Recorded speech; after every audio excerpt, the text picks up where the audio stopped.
Okay, so this video is to explain how to use the batch find and replace for AutoCAD. By now, you should be able to download the DLL file, the main DLL and the log DLL file into your working support directory for AutoCAD or into your workspace. That's for your CAD manager to determine. Once you have those downloaded, open up AutoCAD. Um, and if it's not part of your workspace, you'll have to load it manually. So you don't need to load the log file, just the main DLL, wherever it's coming from. Once it's loaded, type in FNR for find and replace, and that should bring up this view here. So right away, there's a few things you can probably figure out on your own, but here you put in a path, the search value that you're going to be searching for, replace value, and here you'll see the results. So, and we'll explain some of the extra features it has. Let's go to path, something like that. So I know I have some files in there for testing. You hit scan drawings, it'll populate essentially all the text, attribute, mtext information the drawings have. So let's say if I'm searching for 87 TA2, or let's say TA1, I can navigate by double clicking. Actually, it'll needs to go to model space. So like that. So here's so you can go from drawing to drawing and have that done.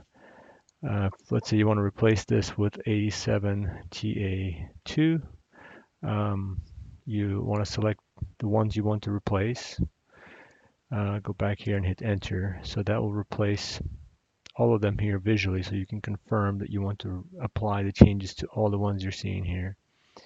After that, you simply right click and apply changes, and it will go through, and there's no progress bar at this point, but it runs fairly quick. So now if you refresh, you're just changed to 87 TA2.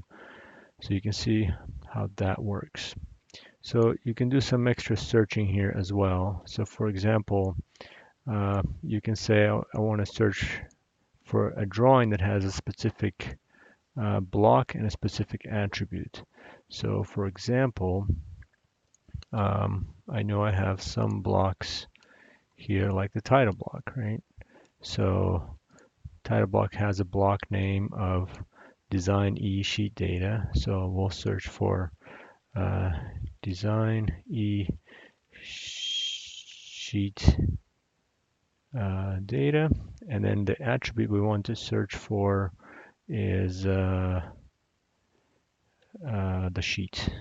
Okay, so here it's going to display all the sheet attributes that it found on all your drawings. So we've got some, whatever you can say, sheet title, and here's all the sheet titles. Okay, so that's how the block and attribute fields work. And I'll probably add some more search functions here that as users ask for and as I find useful. There's also a distance. So once you click this, it'll come up with a within distance search command. And so there's value 1, you pass in value 2, and then a distance. So for example, I want to search for my last name, but where it's next to this last name, right, Carlsberg. So we'll search for Kulikovsky, and when it's nearby to D. Carlsberg, and there's a space here. Okay, so here it found all those that are within this this text element, 1 inch within that text element. So if I say, actually, let's say I want to find just this one, not the one above it, then you could probably say that it has to be within 0.25. So then it only finds those that are really close to it. Okay.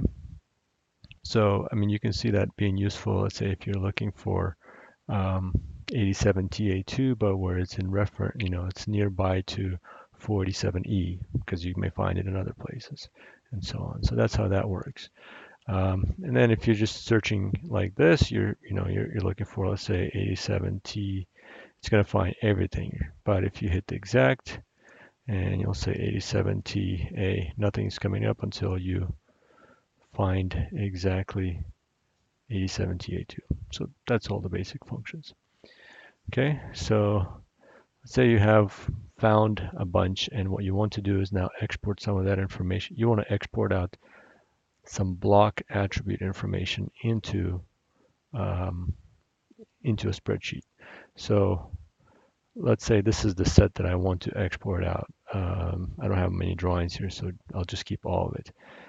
If you go to extract attributes here, you're prompted with this little box here, and it's kind of the same format as there. So you say what block name you want, what attributes, and you can have multiple attributes here.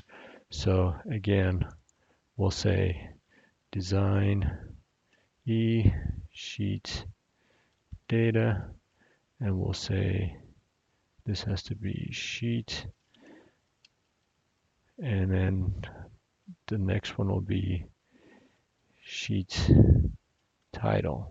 Okay, so you hit extract, and what that will do, as you'll see, it'll actually export that specific information into a spreadsheet.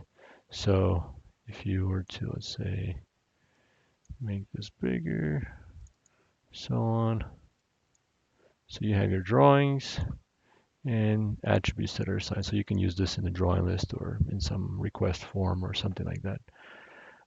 So again, what that does is you're able to look at a large set of files, pass a parameter that you want to search, let's say something that has a reference to a breaker name. So then you'll see all the drawings that have references to the breaker.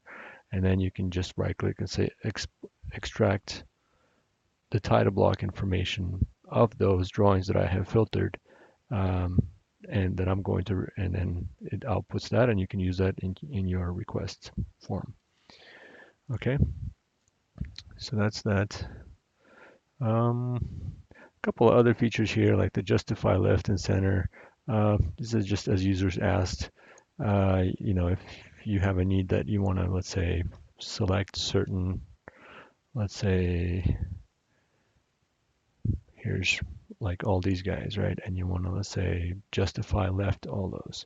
So you can click that and it will justify left all that text, or justify center, or whatever. This will probably expand to have other features as needed. Okay, so that's all the features there are so far. And if you want to go back and rewatch this video, just click this link. And if you get notified, you will know that you need to update this tool. There is some logging that's happening in the background so that I know who the users are. So yeah, you shouldn't be able to run this off network too. If you're disconnected from the network, it will complain and not run. So it does need to be running on the network. Okay, that is it.